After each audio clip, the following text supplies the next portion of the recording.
आज इन्हीं रहस्यों के बारे में बात करेंगे कि कैसे हरम में मौजूद महिलाएं अपना जीवन व्यतीत करती थी, कैसे हरम में रह रही कई महिलाओं को यौन सुख की प्राप्ति नहीं होती थी और वे महिलाएं यौन सुख की प्राप्ति के लिए क्या किया करती थी। दरअसल हरम एक ऐसी जगह थी जहां एक बार महिलाएं प्रवेश कर ले तो वहां से बाहर निकलना नामुमकिन था। यानी कि आज की भाषा में बात की जाए तो ये एक ऐसी जगह थी जहां महिलाओं को किडनैप करके रखा जाता था। बस फर्क इतना था कि यहाँ सभी प्रकार की सुख सुविधाएं मिलती थी, केवल एक सुख के। खैर, जब किसी पंछी को पिंजरे में कैद करके रखोगे तो वो फड़फड़ाने की कोशिश तो जरूर करेगा, साथ ही पिंजरे से बाहर निकलने की भी कोशिश करेगा। हरम में रह रही सभी महिलाएं उस पंछी की तरह थी जो हरम के उस पिंजरे से बाहर नहीं निकल पाती थी और ना ही औरतों और बच्चों के अलावा किसी को हरम में देख पाती और बादशाह के दीदार भी उन्हें कभी कभार ही हो पाते, जिसके बाद इन महिलाओं के अंदर किसी अन्य मर्द को देखने की चाहत और बढ़ती जाती। कहते हैं ना कि अगर आप किसी पर कुछ ज्यादा ही पाबंदियां लगा देते हैं तो वो कोई ना कोई रास्ता तो निकाल ही लेता है अपनी चाहतों को पूरा करने का। हरम में मौजूद इन महिलाओं ने भी कुछ ऐसे ही तरीके निकाले किसी अन्य मर्द को देखने या फिर उन्हें स्पर्श करने का। दरअसल हरम में बादशाह के अलावा केवल चिकित्सकों को ही प्रवेश करने की अनुमति थी और वो भी हरम के अंदर कुछ कड़े नियमों के साथ प्रवेश किया करते थे।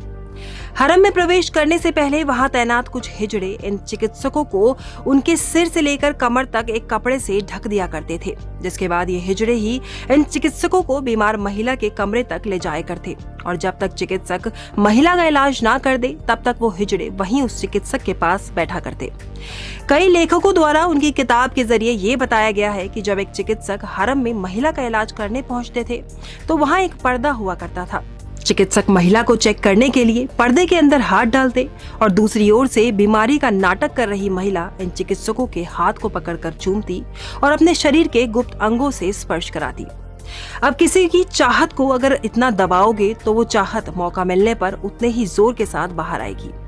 ऐसा कहा जाता था कि क्योंकि इन महिलाओं को किसी मर्द को देखने तक की अनुमति नहीं थी, इसी कारण वो जानबूझकर बीमार होने का नाटक रचती और चिकित्सकों को स्पर्श करने का मौका ढूंढती। अब हरम के भीतर का नजारा असल में होता कैसे था? हरम एक ऐसी अलग दुनिया थी जहां मुगलों की पत्नियां और उनके रिश्तेदार रहा करती थी। इसके साथ ही यहाँ अलग अलग देशों से अलग अलग धर्म और संस्कृतियों की महिलाओं को लाकर रखा जाता था। ये महिलाएं हरम में जन्म, निगाह, नियुक्तियां और उपहार के रूप में दाखिल होती थी और एक बार ये महिलाएं हरम के अंदर दाखिल हो गईं, तो उसके बाद उनका अपनी मर्जी से वहां से बाहर निकलना असंभव था। हरम के अंदर केवल महिलाएं ही नहीं रहा करती थी, यहाँ बच्चे पैदा हुआ करते थे, यहीं उन्हें पाला पोसा जाता था। हरम के अंदर हर सुख सुविधा मौजूद थी।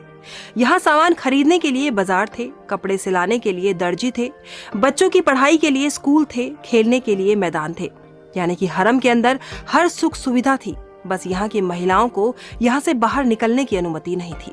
इसके साथ ही हरम के अंदर एक शाही खजाने का कक्ष भी हुआ करता था जहाँ जरूरी दस्तावेजों को रखा जाता था।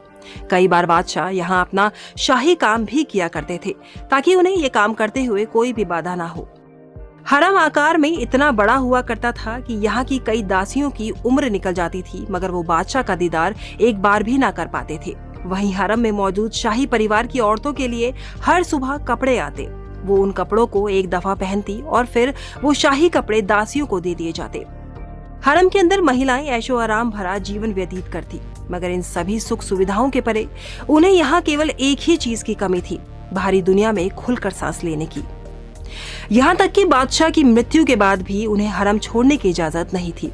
जब बादशाह की मौत हो जाती तो उनकी बीवियों को हरम के एकांत हिस्से जिसे सुहागपुर कहा जाता है वहां ले जाया जाता था। वहीं ये भी कहा जाता है कि जब एक मुगल बादशाह अपनी किसी पत्नी के साथ समय बिताना चाहते तो उनकी पत्नी के कक्ष को अच्छे से सजाया जाता। इसके बाद जब बादशाह कक्ष में प्रवेश करते तो वहां तैनात दासियां बादशाह के कपड़े उतारकर उनके शरीर में चंदन और शीशम का लेप लगाकर उनकी मालिश करती। वहीं दूसरी ओर कुछ दासियां रेशम के पंखों से बादशाह के लिए हवा करती तो कुछ गुलाब जल का छिड़काव करती। साथ ही साथ कुछ दासियां बादशाह को शराब का सेवन भी कराती। इसी दौरान अगर बादशाह को उन दासियों में से कोई दासी पसंद आ जाए तो वो अपनी पत्नी को छोड़कर उस दासी के साथ पूरी रात बिताते।